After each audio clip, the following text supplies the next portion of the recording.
Okay, आज का हमारा जो मेन टॉपिक है वो सेलुलाइटिस है। हमें सेलुलाइटिस के ऊपर डिस्कस करना है and how we approach in homeopathy with various case examples. तो सेलुलाइटिस को पढ़ने से पहले सेलुलाइटिस के जैसी ही कुछ स्किन कंडीशंस हैं, उनके बारे में भी थोड़ा थोड़ा समझ लें, क्योंकि उस या तो उसकी वजह से सेलुलाइटिस होता है या सेलुलाइटिस की वजह से वो स्किन कंडीशंस होती हैं। जैसे सबसे मेन है, पहला है बॉइल्स,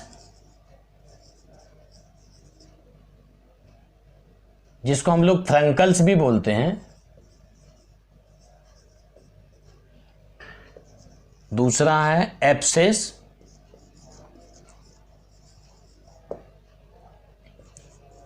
तीसरा है कार्बंकल्स,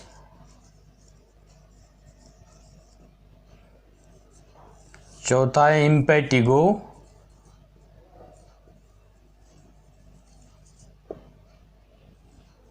पांचवा है इरिसिपेलस,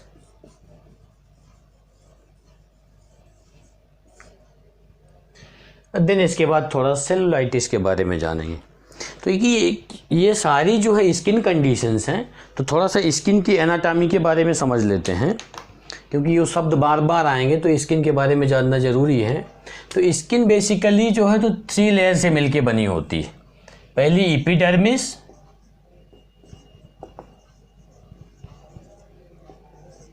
दूसरा डर्मिस,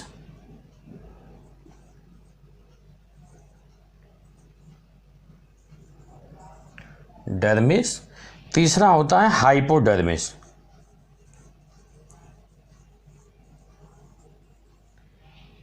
एपिडर्मिस जो है again divided into 5 layer. Epidermis again जो है तो 5 लेयर से मिलके बनी होती है एपिडर्मिस। पहली लेयर कहलाती है स्ट्रेटम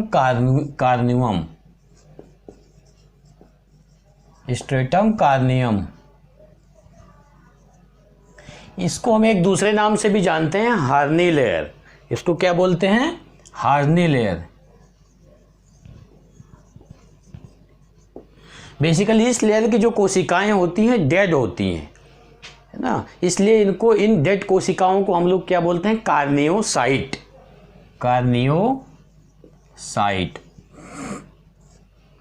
दूसरी एपिडर्मिस की जो लेयर होती है, पहला स्ट्रेटम कार्नियम, दूसरा होता है stratum lucidum.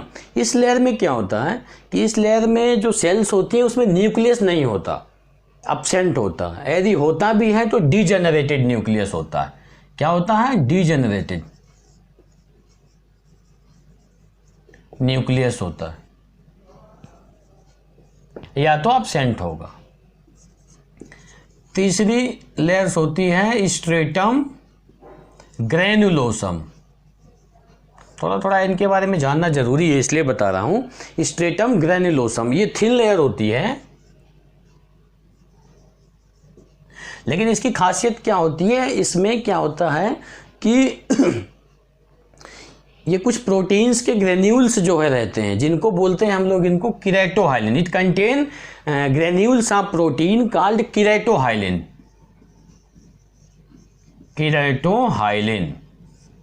Which is a precursor of keratin, जिसकी वजह से कीरेटिन बनता है। तो कीरेटिन जो है एपिडर्मिस में स्ट्रेटम ग्रेनुलोसम से ही बनता है। चौथी लेयर होती है स्ट्रेटम स्पाइनोसम। इस लेयर्स में स्पाइन लाइक प्रोटोप्लाज्मिक प्रोजेक्शन होते हैं, जिसकी वजह से ही एक सेल्स दूसरे सेल से जो है तो एडेयर रहती है, चिपकी रहती है, अटैच रहती है। पांचवा लेयर है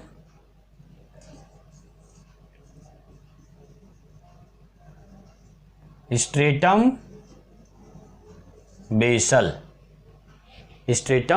बेसल। ये थिक लेयर होती है। ये क्या होती है? सबसे थिक लेयर होती है इस एपिडर्मिस की, जिसमें 2 तरह की कोशिकाएं होती हैं।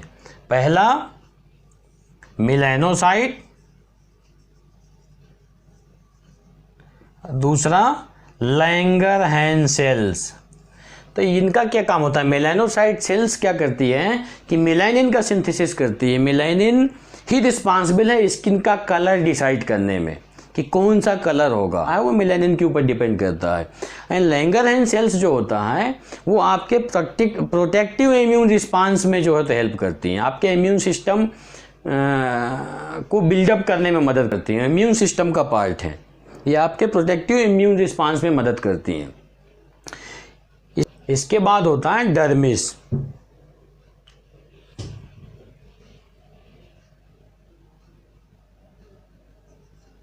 दूसरी लेयर जो होती है वो होती है dermis.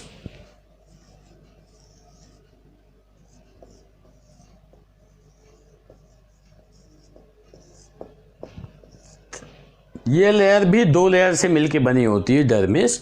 Basically it contain connective tissue, histiocytes, fibroblast and collagen fibre जो अपने हीलिंग में मदद करते हैं। तो histiocytes, collagen fibres and fibroblast इस लेयर में होते हैं। इसकी 2 लेयर्स होती हैं। पहला होता है सुपरफिशियल पाइपिलरी लेयर, जिसमें nerves, blood vessels and lymphatics वगैरह होती हैं। दूसरी लेयर होती है डीप रेटिकुलर लेयर, जिसमें भी blood vessels, lymphatics and nerve होती हैं। साथ में हेयर बल्ब्स भी होते हैं।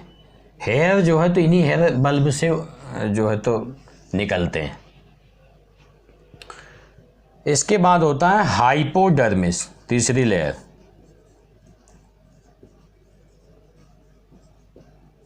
हाइपोडर्मिस में basically connective tissue and fats होता है, which connects dermis to muscles and bone, जो कि डर्मिस को मसल्स और बोन से कनेक्ट करती हैं। ठीक है, ये थोड़ा सा जनरल इन्फॉर्मेशन हो गई स्किन के बारे में। अब इसके बाद हम लोग देखेंगे बॉइल्स, कि बॉइल्स क्या होता है।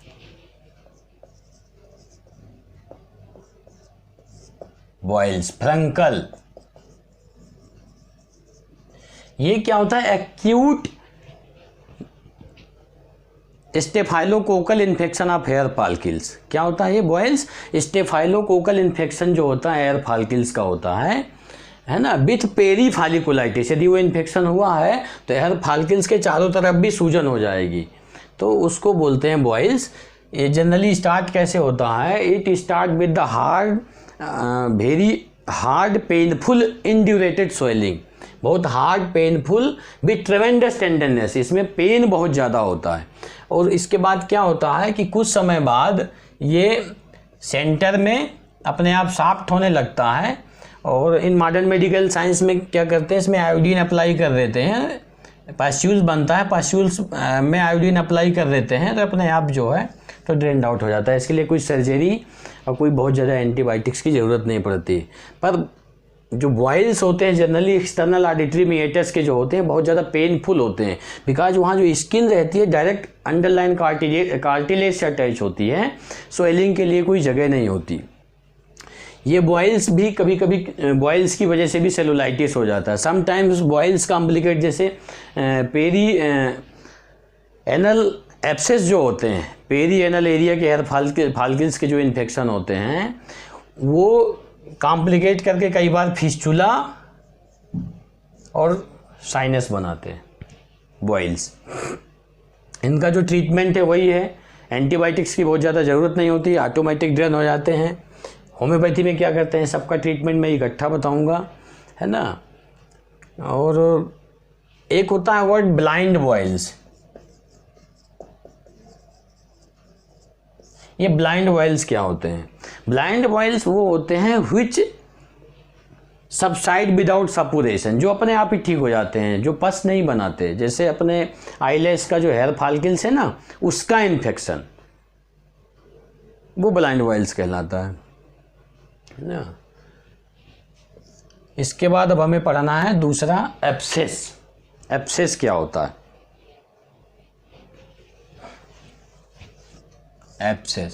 एब्सेस क्या होता है कि an abscess is a collection of pus in the body.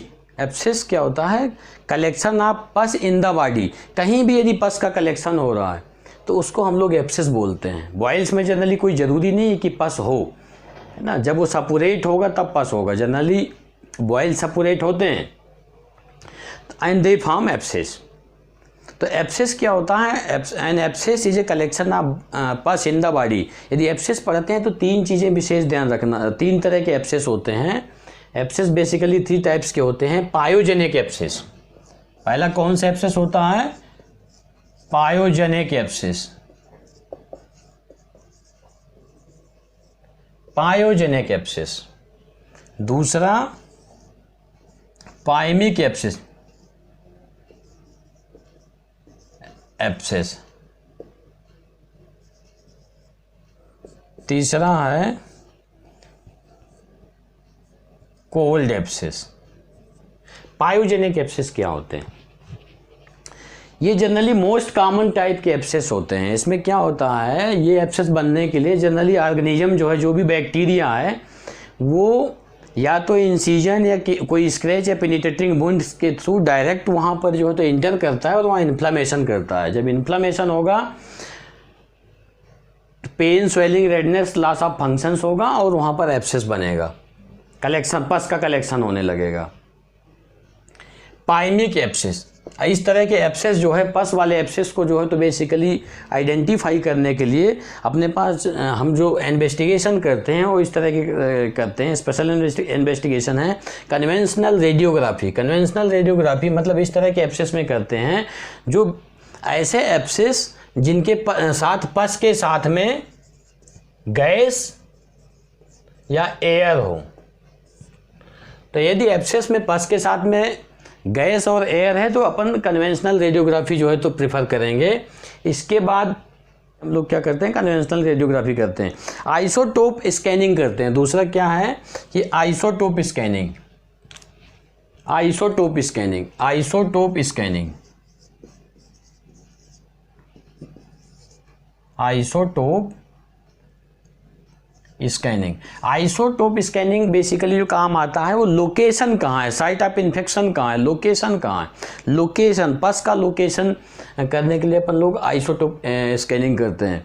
इसके बाद अल्ट्रासाउंड करते हैं, जैसे abscess of gall bladder, empyema of gall bladder, इन सब चीज़ों के लिए, लीवर एब्सेस के लिए, स्प्लीनिक एब्सेस के लिए, है ना, तो अल्ट्रासाउंड करते हैं। उसमें अल्ट्रा यूएसजी हेल्पफुल है। इसके बाद CT scan. CT scan brain abscess है, ब्रेन ट्यूमर है, एब्सेस को ट्यूमर से डिफ्रेंशिएट करने के लिए, है ना, सीटी स्कैन है। एमआरआई है, एमआरआई स्पेक्ट्रोस्कोपी करते हैं। MRI, MRI spectroscopy, MRI spectroscopy basically brain abscess और एब्सेस है कि ट्यूमर है, उनको आपस में डिफ्रेंशिएट करने के लिए क्या करते हैं, एमआरआई और एमआरआई स्पेक्ट्रोस्कोपी करते हैं। एब्सेस यदि लोकलाइज नहीं हुआ है अभी, इनका जो ट्रीटमेंट है इनिशियल स्टेज में क्या होता है, जब पस लोकलाइज नहीं होता है तो इसको कंजर्वेटिव ट्रीटमेंट करते हैं।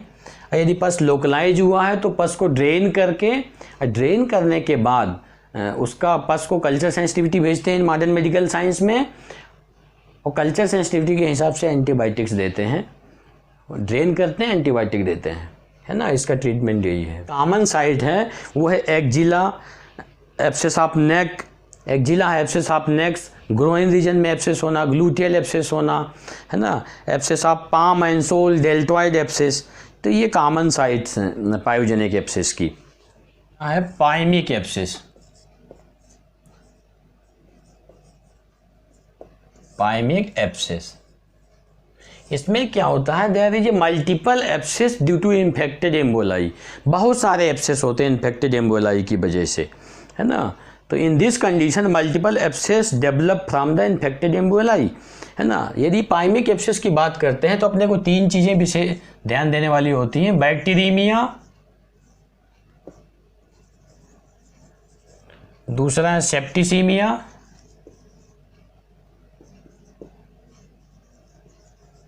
सेप्टिसीमिया, तीसरा है टॉक्सीमिया, टॉक्सीमिया। बैक्टीरीमिया का मतलब होता है there is a bacteria, there are bacteria circulating in the blood, bacteraemia मतलब ब्लड में बैक्टीरिया सर्कुलेट हो रहा है, तो उसको बोलते हैं बैक्टीरियमिया। जनरली अपना इम्यून सिस्टम इनको कुछ समय बाद डिस्ट्रॉय कर देता है, ट्रांजिएंट होता है।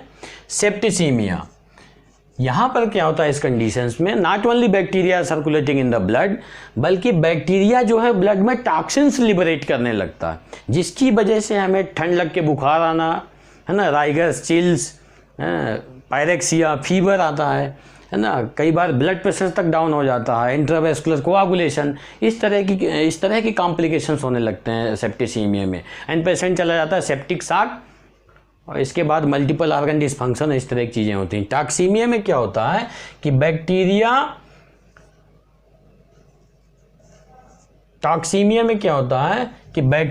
और टॉक्सिन्स जो है ब्लड में सर्कुलेट करते हैं, बैक्टीरिया और टॉक्सिन्स दोनों ब्लड में सर्कुलेट करते हैं।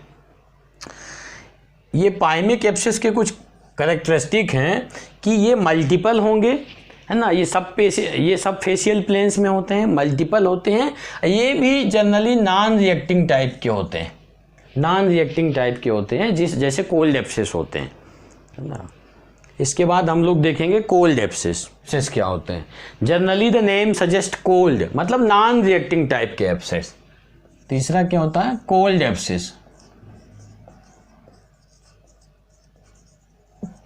कोल्ड एब्सेस ये क्या होते हैं, ये नॉन रिएक्टिंग टाइप के एब्सेस होते हैं, मतलब ये रिएक्ट नहीं होते। जनरली ये सीक्वल ऑफ ट्यूबरकुलर इन्फेक्शन, इसमें पेन, टेंडरनेस, स्वेलिंग, इस तरह की चीज़ें नहीं होती हैं, है ना, हार्ट नहीं होते एब्सेस।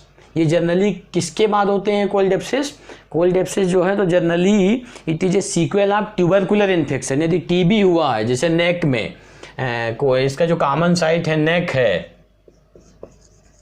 कोल्ड एब्सेस का, due to the spinal tuberculosis loin में हो सकता है, due to the tuberculosis of rib lateral aspect of chest में हो सकता है, फ्रंट साइड ऑफ चेस्ट में हो सकता है, यदि रिब्स का ट्यूबरकुलोसिस है तो ये कोल्ड एब्सेस कहलाता है। इसका जो ट्रीटमेंट है जनरली मॉडर्न मेडिकल साइंस में वो ये है एंटी ट्यूबरकुलर ट्रीटमेंट और इम्प्रूवमेंट ऑफ जनरल हेल्थ, है ना।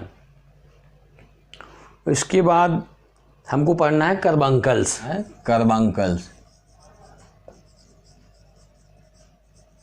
ये क्या होता है, it is a infective gangrene of subcutaneous tissue due to the staphylococcal infection. Carbuncles क्या होता है, इन्फेक्टिव गैंग्रीन है, गैंग्रीन सड़ जाता है skin due to the staphylococcal infection. इसमें क्या होता है, इन्फेक्शंस जो है तो किसी वुंड्स के थ्रू या किसी स्क्रैच के थ्रू, या कोई डायरेक्ट पेनिट्रेटिंग वुंड है या सर्जिकल स्कार है, सर्जिकल इंसिजन हुआ है, उसके थ्रू इन्फेक्शंस इंटर करता है, वो मल्टीपल एब्सेस फॉर्म करता है, एक एब्सेस नहीं मल्टीपल एब्सेस फॉर्म करता है, और अंदर से इंटरकनेक्ट हो जाते हैं वो, और ऊपर से वो जितने भी एब्सेस होते हैं सबकी ओपनिंग्स जो होती है वो क्या होती है, सबकी अलग अलग होती है, अलग अलग ओपनिंग से उसमें डिस्चार्ज होता है, जिसको बोलते हैं स्लीव लाइक अपीरियंस, है ना, स्लीव लाइक अपीरियंस बोलते हैं उसको ना। ये भी काफ़ी सीरियस कंडीशन होती है, यदि इसे समय पे नहीं ठीक किया गया तो ये कॉम्प्लिकेट करके और भी बहुत सारी चीज़ें बना सकता है। फिर नेक्स्ट अपन लोग देखेंगे इम्पेटिगो। चौथा इम्पेटिगो क्या होता है, एम्पेटिगो भी क्या होता है, contagious local superficial infection of the lymphatics and skin. ये भी कंटेजियस इन्फेक्शन है, लेकिन ये सुपरफिशियल स्किन एंड लिम्फेटिक्स का इन्फेक्शन होता है एम्पेटिगो। ये कंटेजियस होता है, बैक्टीरियल इन्फेक्शन होता है। ये इसमें बेसिकली क्या होता है, ये ब्लिस्टरिंग इन्फेक्शन होता है, फफोले पड़ जाते हैं, ब्लिस्टर्स बनते हैं, बुल्ला बनते हैं। दो तरह का होता है ये, unbullous bullous impetigo and bullous impetigo.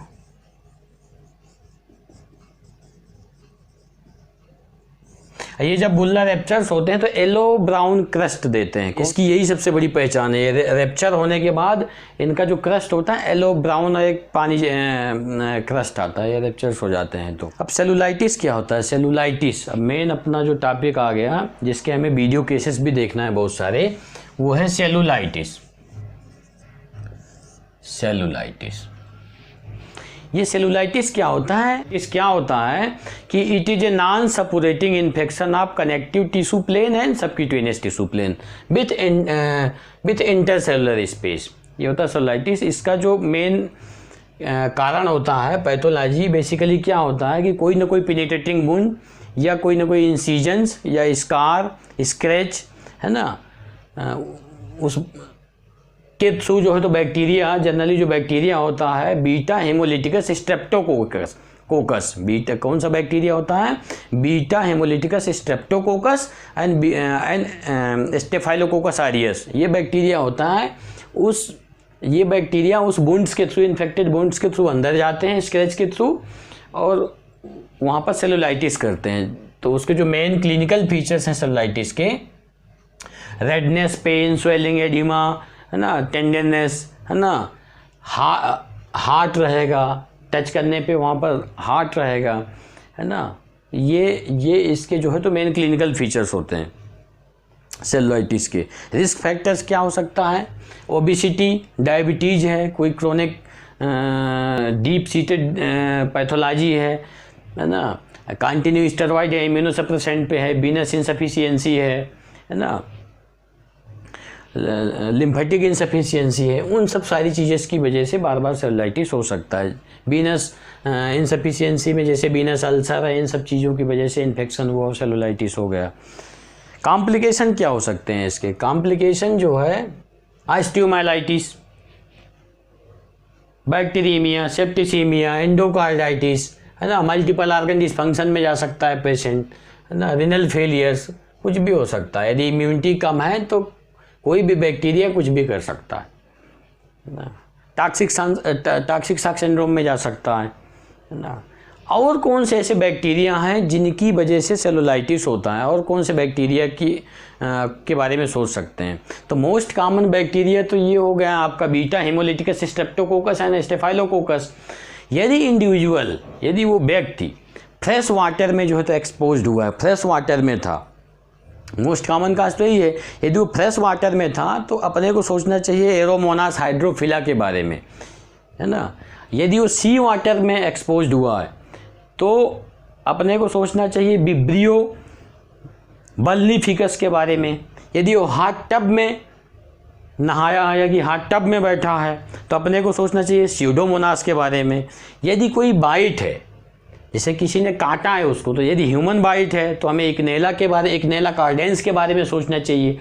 यदि एनिमल बाइट है तो हमें पास्चुरेला के बारे में सोचना चाहिए है ना। यदि कोई टिक बाइट है तो हमें टिक जैसे स्पाइरोचेट्स, अपना जो बोरेलिया बुक्डोफार्मी जिसकी वजह से लाइम डिजीज होता है, उसके बारे में सोचना चाहिए। यदि सेलुलाइटिस उसकी वजह से हुआ है तो टिक बाइट के बारे में, यदि बाइट सस्पेक्ट कर रहे हैं अपन तो टिक बाइट को भी सस्पेक्ट करना चाहिए। अब अपने को मेन देखना है कि होम्योपैथिक अप्रोच, हम लोग चाहे सेलुलाइटिस हो, कार्बंकल्स हो, एम्पेटिगो हो, बॉइल्स हो, कोई भी स्किन कंडीशन हो या स्किन के अलावा भी कोई भी ग्रेवियस पैथोलॉजी हो, BP, sugar, thyroid, hypertension, auto immune disease, कोई भी कंडीशन हो, हम होम्योपैथी में बेसिकली देखते क्या है, कैसे कम से कम दवाई में होम्योपैथी में ये इतनी डेंजरस प्रॉब्लम्स जो मॉडर्न मेडिकल साइंस में ज़िंदगी भर जिनका इलाज लेना पड़ता है, कैसे हम कम से कम दवाई में धीरे धीरे उसको रिवर्स करने लगते हैं, पेशेंट रिवर्स हो जाते हैं। तो बेसिकली हम लोग देखते क्या, मॉडर्न मेडिकल अप्रोच मैंने आपको बता दिया कि they think the human body is made up, they thinks that the human body is a machine, they assemble with the different part. वो ह्यूमन बॉडी को क्या समझते हैं, मशीन समझते हैं, और मशीन समझते हैं इसलिए वो अपने पार्ट पे ज़्यादा फोकस करते हैं, ठीक है ना। पर we are not a machine, we are not assemble with different part, हम असेंबल नहीं हुए हैं, सिंगल सेल से ही बने हैं, उसी का पूरा डिवीजन है ये, है ना। तो इसलिए मॉडर्न मेडिकल डॉक्टर सिंपल से simple fungal infection, gastric problems, dyspepsia, constipation, इसके भी पेशेंट 10 15 साल भटकने के बाद, इतना समय देने के बाद भी नहीं ठीक हो पाते, है ना। Because they think that every disturbance is deficiency of antibiotic and pain killer. But health does not come from only medicine. Health जो है अकेले दवाइयों से नहीं आता। Health is a part of your diet, exercise, yoga, meditation, think healthy, lives healthy, behave healthy, along with holistic medicine like homeopathy. जब ये सारी चीज़ों के बावजूद भी आप अपने आप को उस स्टेट से बाहर नहीं ला पा रहे हैं तो holistic medicine like homeopathy where the doctor address you as a whole, मतलब doctor address you as a single unit. आप मशीन नहीं है कि आपको स्किन में कोई प्रॉब्लम्स हुई तो स्किन की प्रॉब्लम्स है, आप बीमार हुए हैं इसलिए आपको स्किन का इन्फेक्शन लगा हुआ है। नहीं, सेम एनवायरनमेंट में बहुत सारे लोग हैं, उनको भी वही होना चाहिए टीबी। एक ही बर्तन में खाना खाते हैं, एक ही बर्तन में खाना खा रहे हैं, एक ही कुकर्स में बना हुआ है, एक ही जगह का पानी पी रहे हैं, एक ही सेम एनवायरनमेंट में आप रह रहे हैं, लेकिन एक को निमोनिया हो रहा है, एक स्वस्थ है, एक को ट्यूबरकुलोसिस हो रहा है, एक कैंसर से जूझ रहा है। तो इसलिए नहीं कि प्रॉब्लम आउटसाइड नहीं है, problem is within us, that need to be identify, है ना। तो होम्योपैथ क्या करता है, homeopath address the person as a whole. मतलब आप होम्योपैथी के डॉक्टर के पास जाते हो तो होम्योपैथिक डॉक्टर यदि आपको सेलुलाइटिस है या कोई भी स्किन कंडीशन है या कोई भी और ग्रेवियस पैथोलॉजी है, तो उस पैथोलॉजी के साथ साथ आपको गहराई में जाके समझेगा कि उस पैथोलॉजी में आपका रिएक्शन क्या है। How does you talk, how does you walk, how does you behave with other, how does you urinate, how does you defecate, how does you react in different situations with other। पूरा inner makeup, inner pattern को समझेगा। आपका जो basic experience होगा during that situations, उस experience के आधार पर आपके हिसाब से दवाई देगा, तब आप धीरे धीरे अंदर से रिवर्स होगे। Because homeopath address the person as a whole at the level of mind, body and soul. We are not a machine. यदि सब कुछ एंटीबायोटिक से हो जाता तो एंटीबायोटिक में कल्चर सेंसिटिविटी का टेस्ट कराने के बावजूद भी, कल्चर के हिसाब से दवाई देने के बावजूद भी पेशेंट क्यों नहीं ठीक होते।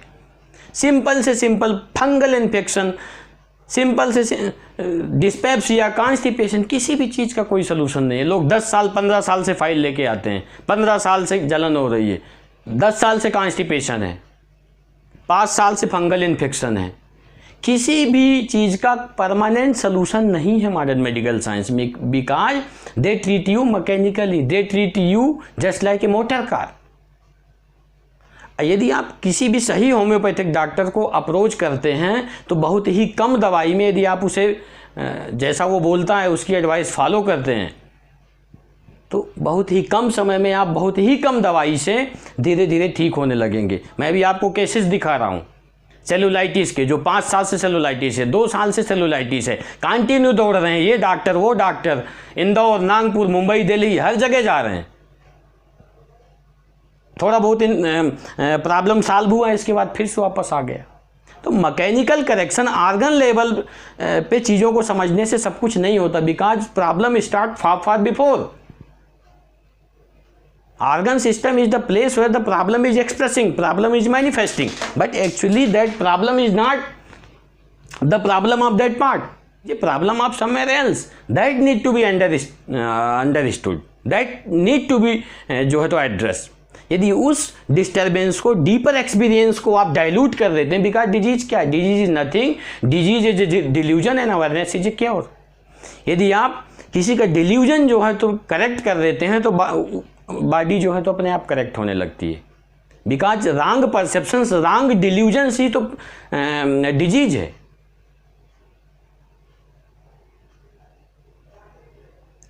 तो यदि आप किसी होम्योपैथ के साथ जाते हैं तो वो लोकल प्रॉब्लम्स के साथ साथ, चाहे वो ब्रेन ट्यूमर हो, कैंसर्स हो, है ना, ऑटो इम्यून डिजीज हो, कोई ज्वाइंट्स प्रॉब्लम्स है, कुछ भी है, वो लोकल प्रॉब्लम्स के साथ साथ आपको एज ए होल एग्जामिन करता है। होल एग्जामिन करने के बाद वो आपके हिसाब से दवाई देता है। जैसे आपका इनर पैटर्न चेंज होगा, आपके सोच विचार चेंज होंगे, आपके सिम्टम्स चेंज होंगे, दवाई चेंज करता चला जाएगा और धीरे धीरे आप ठीक होने लगेंगे, पूरी तरह से ठीक होने लगेंगे, है ना। यदि आप फॉलो करते हैं लाइफ स्टाइल से, बिकॉज क्योंकि हेल्थ अकेले दवाइयों से नहीं आता। मैंने बताया है आपको कि health does not come from only medicine. Health is a part of your diet, exercise, yoga, meditation, think healthy, live healthy, behave healthy. लोग क्यों नहीं ठीक हो पा रहे हैं, क्यों सड़ी से सड़ी प्रॉब्लम्स को लेके अपने शरीर में मोस्ट कॉमन से कॉमन प्रॉब्लम नहीं ठीक करा पाते, बल्कि और जितने साल ट्रीटमेंट लेते हैं, हर 2 साल 3 साल में एक नई डायग्नोसिस ऐड हो जाती है। आप ट्रीटमेंट किस लिए ले रहे हैं? ट्रीटमेंट ले रहे हैं अपने आप को ठीक कराने के लिए कि डायग्नोसिस ऐड कराने के लिए? सड़ी से सड़ी प्रॉब्लम्स के लिए लोग लाइफ लॉन्ग दवाई खाते हैं और दवाई के साथ ही मरते हैं। है ना। उसकी वजह यही है कि आप खुद नहीं ठीक होना चाहते हैं और वो जिस डॉक्टर को आप दिखा रहे हैं वो उस पार्ट से उसको मतलब है। अब आप मशीन नहीं हो, आप मशीन नहीं हो कि आपको कोई मैकेनिकली करेक्ट करेगा। हाँ, कुछ कंडीशंस में, कुछ एक्यूट ट्रॉमेटिक इमरजेंसी, कुछ मेडिकल इमरजेंसी में it may be helpful. Every science has good in them, but हर चीज में कि आपको कोई भी दिक्कत हुई है, आपको अंग्रेजी दवाई खाना है, आप सिंपल फंगल से फंगल इन्फेक्शन के लिए 20 साल भी लगे रहोगे, ठीक नहीं होगा। बिकॉज जो फंगल इन्फेक्शन आप समझ रहे हो वो स्किन में जो दिख रही है ना, वो स्किन की प्रॉब्लम्स नहीं है। आप बीमार हैं कहीं ना कहीं, इसलिए वहाँ आपका फंगस नहीं जा रहा वहाँ से स्किन से। बार बार फंगस को मारने से, एंटी फंगल देने से कैसे जाएगा? यदि जाता तो सभी की स्किन प्रॉब्लम सब ठीक हो जाती। तो जो जहाँ चीज़ दिखती है वहाँ की नहीं है, वो दिख रही है वहाँ पर। It is a problem of somewhere else, है ना। तो प्रॉब्लम्स हमेशा बहुत पहले स्टार्ट हो जाती है, वो डायनेमिक प्लेन पे रहती है। माइंड और सोल पहले अफेक्ट होता है, इसके बाद बॉडी अफेक्ट होती है, ठीक है ना। तो यदि उन चीज़ों को रिवर्स करना है तो you need to understand that person at the level of mind, body and souls, क्योंकि हर व्यक्ति अलग है। डिस्टर्बेंस सेम है, यदि हम सुपरफिशियल लेवल में देखें तो डायग्नोसिस सेम है, पर उस डायग्नोसिस में वो व्यक्ति अलग है, उसके सारे इशूज अलग हैं, वो डायग्नोसिस और वो बीमारी आने का कारण अलग है। वो सब that need to be understood and addressed, है ना। और अभी आप देखिए, मैं आपको केसेस दिखा रहा हूं कि होम्योपैथिक मेडिसिन कितना फास्ट, कितना ब्यूटीफुली इस तरह के सेलुलाइटिस डेंजरस केसेस में कितना बढ़िया, without any complication they recover within some cases within 24 and 48 hour and some cases within 10 days, 15 days, 20 days. हाँ, पर ये नहीं कह सकते कि अब वो रिकवर्ड हो गए हैं तो वो हमेशा रिकवर्ड ही रहेंगे। यदि वो अपनी लाइफ स्टाइल चेंज नहीं करते, जिस वजह से सेलुलाइटिस हो रहा है उस तरह की लाइफ स्टाइल को चेंज नहीं करते, फिर वही सब हरकतें करने लगते हैं, फिर वही करते हैं, तो वो चीज़ें फिर से रिकवर हो सकती हैं। तो उसके लिए फिर से होम्योपैथिक डॉक्टर के पास जाके और सही ट्रीटमेंट लेने से वो चीज़ें जो है तो फिर क्योंकि हर चीज़ की डायथिसिस भी होती है, टेंडेंसी भी होती है, आदत भी होती है ना। चीज़ें फ्यूचर्स में रिकवर हो सकती हैं यदि हमने अपने आप को चेंज नहीं किया, हमारी लाइफ स्टाइल वही है ना। सपोज किसी को वीनस अल्सर है, वीनस इनकॉम्पिटेंसी है, वीनस अल्सर है। अब उसे मना किया गया कि तुम्हें दिन में 10 घंटे नहीं खड़े होना है, लेकिन वो खड़ा हो रहा है, तो ठीक होने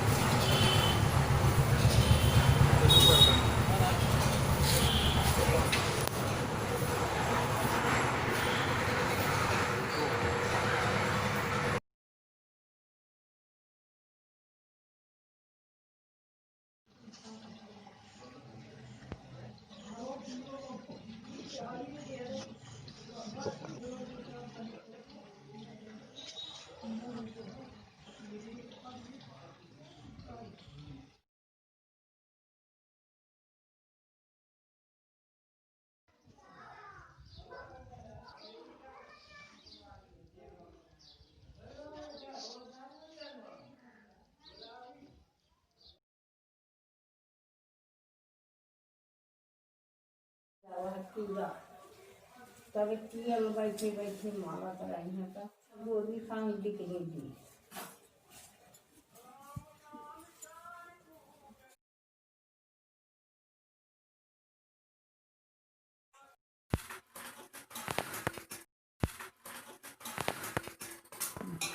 बहुत कुछ सुखाने में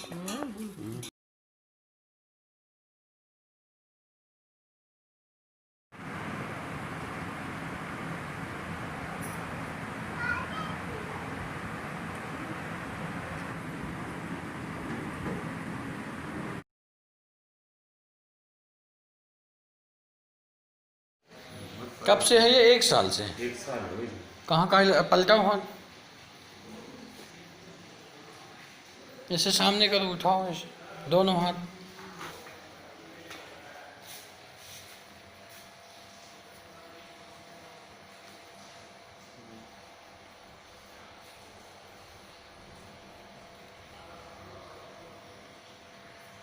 का इमेज बताओ।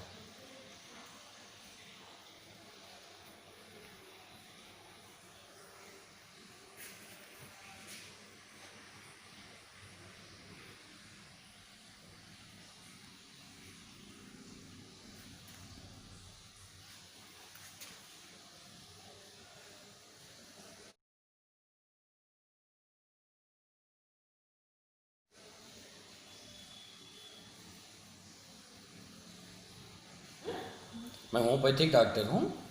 अंग्रेज़ दवाइयाँ तुम्हारी 1 साल से हो चुकी हैं, अभी तक कोई फ़ायदा नहीं लगा। मैं होम्योपैथिक दवाई देता हूँ, उससे जल्दी सही हो जाएगा, ठीक है।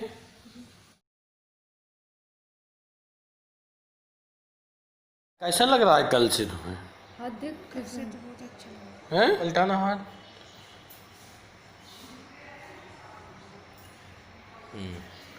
ऐसे करना, पहले उंगलियां नहीं सीधी हो रही थी तुम्हारी, सीधा करो हाथ ऐसे। दोनों हाथ दिखाना।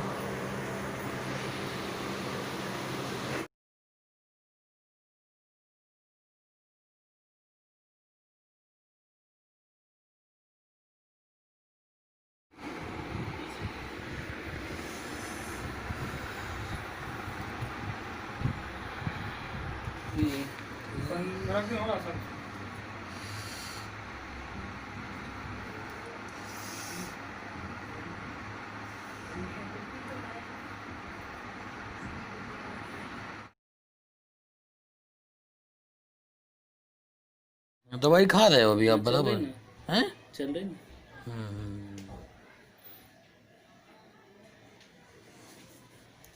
ठीक है।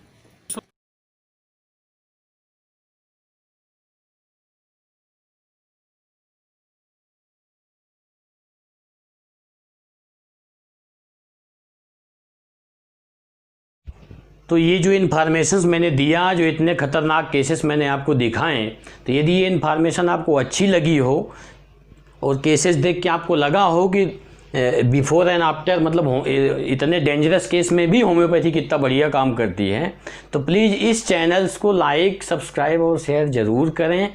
ये इन्फॉर्मेशन शेयर करें लोगों तक, ताकि ज़्यादा से ज़्यादा लोग इस साइंस की डेप्थ को समझ पाएँ और इस साइंस का फ़ायदा उठा पाएँ। क्योंकि कुछ भी होता है, सड़ी से सड़ी भी प्रॉब्लम्स होती है, वो तुरंत एलोपैथ डॉक्टर के पास भागते हैं। उनको ये लगता है कि एलोपैथी के अलावा कोई दूसरा साइंस एग्जिस्ट ही नहीं कर रहा है, ही नहीं जहां हमारी समस्या का सलूशंस है। हर चीज़ के लिए केमिकल, हर चीज़ के लिए केमिकल। पर मैं आपको बार बार ये बोल दूं कि everything is not a deficiency of chemicals, everything is not a deficiency of antibiotic and pain killer. Her cheese antibiotic से नहीं जाती, हर चीज़ पेन किलर से नहीं जाती। तो ये इन्फॉर्मेशन लोगों तक शेयर करें, है ना। यदि इसमें कुछ भी आपको अच्छा लगा है तो लोगों को बताएं, ताकि so that the other people can get advantage of these science and understand the depth of homeopathy. Thank you for watching.